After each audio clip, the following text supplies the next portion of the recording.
Welcome to this video where we're going to look at addition and subtraction of fractions where the denominators are unrelated. In other words, where we're going to have to change the denominator of each of the fractions involved in the addition. Now this process is quite complex, and it's no wonder that so many students struggle with it. Because what we require them to do is to find the lowest common multiple of 3 and 4, identify that that's 12, and from there find the equivalent fractions for both 2/3 and 1/4 before they can actually get into the addition.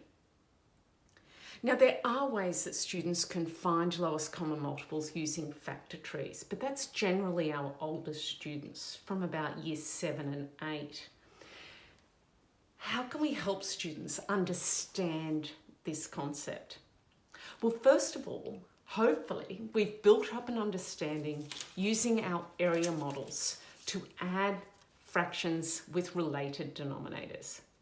And you can go and look at our previous videos where we've done this. Once they've got the area model and they understand that fractions have a magnitude that can be placed on a number line, we can start using the number lines to help the students add them and then build up these associations, these rules and patterns. So I've marked on my number line thirds and on another number line quarters, and in this case I've put the 12ths there as well. The Japanese curriculum uses these number lines, and they would have students use a sheet where multiple number lines are on, and from there they have to find the related denominator. But let's just have a look at this simplified version to start with. What students need to do is look at the 2/3, find a rule or use a ruler to come down and find other related fractions. So because each number line is the same size, when we rule through 2/3, we can see that that is equivalent to 8/12. For the quarter, we can rule down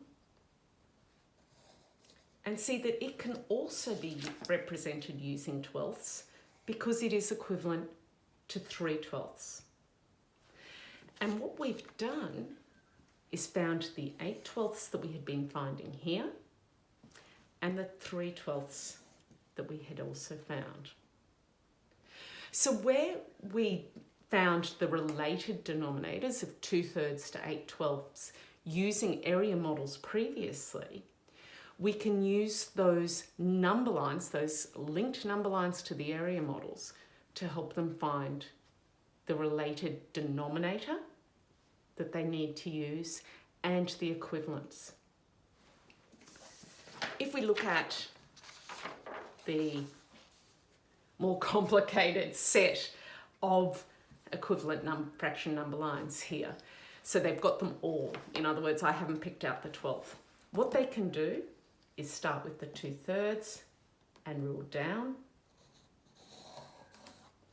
You can see here that we found an equivalent 9ths, 18ths, 12ths, 24ths, and 15ths for 2/3. When we do it for a quarter, we can see that we've got 3/12ths, 6/24ths, and 5/20ths. And what we'd be encouraging students, or what they need to see, is which fraction number line does both 2/3 and 1/4 have an equivalent fraction for. And the smallest of those here is the 12ths, so that we have the same for the 24ths, but the smallest denominator would be your 12ths to use in this case. This isn't where we want students to end. We want them to go from here to identifying the patterns themselves, to saying how could we have found that 12th without each time having to rule down. but it's about giving students some scaffolding rather than just a set of rules. And once they start to see that there's patterns, that they could have times the 3 and the 4 together to get that 12, they'll start to coming back and understanding why these rules work and start to use them themselves rather than the number line. I hope you find the number line approach an effective approach. Love to hear what you think of it.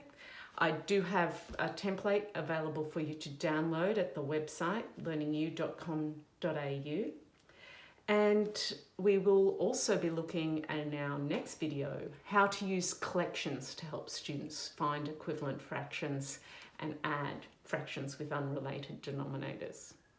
Enjoy!